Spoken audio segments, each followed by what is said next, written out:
Hello and welcome to my YouTube channel, Nurturing Motherhood, a space for young moms to be encouraged and nurtured in their roles as moms. And today I'm going to be talking about moving with a baby. My husband and I recently purchased our first home. It's a 1920s home that has a lot of fun character. I'm not here to talk about the house though. I'm going to talk about the actual process of moving with a 10-month-old baby. Specifically, if you don't have a babysitter the day that you're moving. I definitely looked online, did some Google searches about how to move with a baby and just tips and suggestions. And that was the number one thing, was if you can find a babysitter the day of. And that ended up not being an option for us. I'm going to share 8 tips. I know that's a lot. I'll try to keep them short, but 8 tips for if you were moving with a baby and not able to find a sitter or someone to take the baby the day of the move, and the baby is like with you during the move. The first tip that I have is start packing early. I started packing a couple weeks, a little under 2 weeks before we moved. That worked out really well because I was able to, during some of his nap times, I was able to start packing up things that I knew we would not need. My second tip is to have someone or maybe a few people who can come help you pack the week or 2 weeks before. My mom ended up not being in town with our actual moving day, but she was in town like the week before we moved. She was able to come and help me pack. She packed a lot of the kitchen, which was super helpful for me.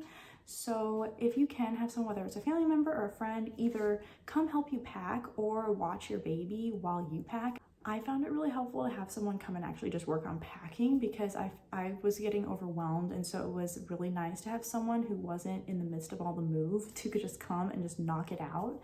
And so that made a really big difference. My third tip for moving with a baby is plan to not have mental space for thinking about cooking or anything the days leading up to the day of the move and maybe the day after the move. I cook a lot of our meals at home. I tried to meal plan a little bit the days before, but that just ended up not happening. So we ended up, thankfully, we actually had some gift cards that I found in the process of packing up. I found a couple of gift cards for restaurants, and so we used those a couple days leading up to the move, and then just ended up ordering out a couple other times. I would definitely recommend just assume that even if you normally cook most of your meals at home, assume that you will not have the bandwidth for that the days leading up to the day of the move for sure, and then maybe even a day or two afterwards. So either meal prep if you can, like if you're just moving across town and you can like prep some freezer meals and then just stick them in the cooler, transport them,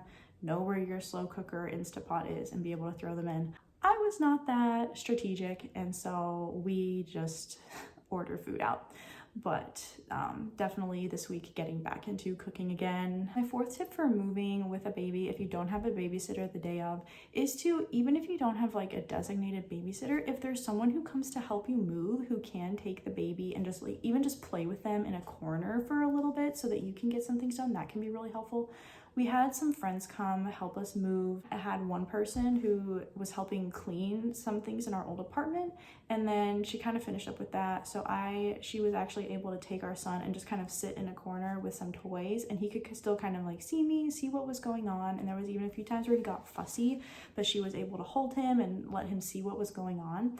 And so that was really helpful. So it wasn't someone who was designated to take care of the baby the whole day, but in little pockets of time here and there able to help out. My fifth tip for moving with a baby the day of is to get the baby's room set up first. That's also something that I read, just general research of moving with a baby is to set up their room first.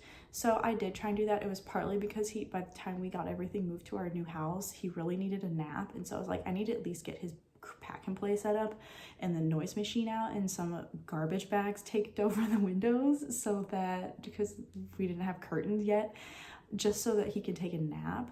And so I tried to get his room, just the basics, set up really quickly so that when they are tired and they are ready for a nap, you can just get them down for a nap and continue unpacking or rest yourself, whichever.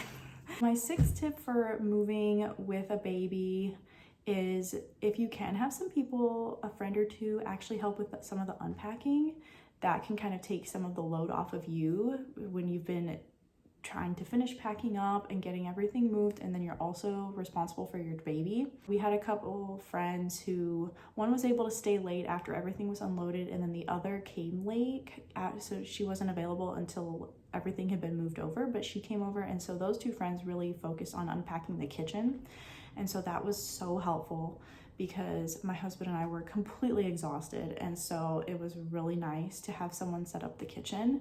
And so maybe there's a different room of the house that you would rather have people help unpack. Maybe you would rather have them help unpack like your baby's room or another kid's room or the living room. My 7th tip for moving with a baby is the first night in your new living space, try and kind of before you go to bed, try and take 5 minutes to set up a few things to make your morning go smoother the next day. I think it was really helpful for me, and also think about the next morning and what I was gonna need then.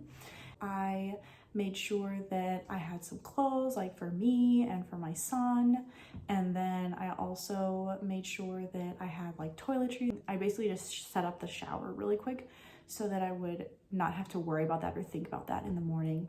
And then also tried to make sure that I had things ready for breakfast, like even just our pan and the spatula to make eggs. So even just some of those little things made the next morning go so much smoother because I was tired, my baby was tired, and so it was nice to not have to scramble and try and find those things. My 8th tip is expect especially since your baby has been with you throughout the whole move, expect your baby to be overstimulated and cranky, potentially the day of the move and especially the day after. Our son, the day of the move, did really well, all things considered. He did get fussy a couple times, but honestly, he did such a good job. I was very impressed.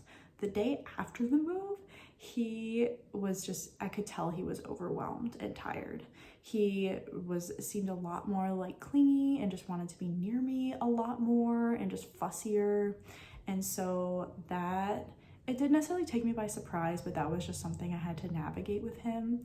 So just expect that either the day of the move or the next day that the baby is going to be a bit cranky. It might just need more snuggles, just need more attention. And this is kind of a little bonus tip thrown in at the end, but you've moved, you were amazing and moved with a baby without a babysitter, and you're tired, you're stressed from the move and trying to get unpacked and get settled and also attending to your baby. There is also definitely something to be said of the emotional support. I would say if there's people that you can call or even text for just some encouragement if you're feeling overwhelmed or tired. I know the day that we moved, I was just really missing my parents, and so I called each of them. I talked to each of them for probably like less than 5 minutes, but it was just so nice to hear their voices, and they were it was just nice to touch base with them. I was just feeling tired and feeling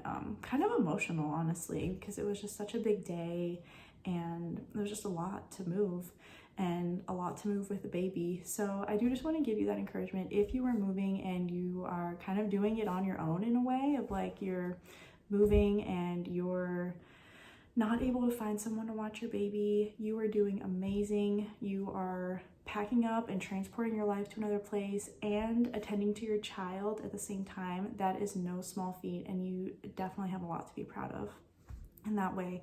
So just know that you are rocking it. Give yourself lots of grace as much as possible, as much as is feasible. Just take time settling in. Obviously, you want to get unpacked, you want to get settled, but it doesn't all have to happen in a day. I'm saying this to myself too because I'm the kind of person that wants to just get everything unpacked and organized, and I did make a good amount of progress the first few days, but it doesn't all have to be at once. Thank you so much for joining me today, and I hope that some of these tips are helpful for you. If you found any of these tips helpful, I would love for you to mention it in the comments below. If you found this video encouraging, feel free to like and subscribe. Thank you so much for joining me, and I will see you in the next video.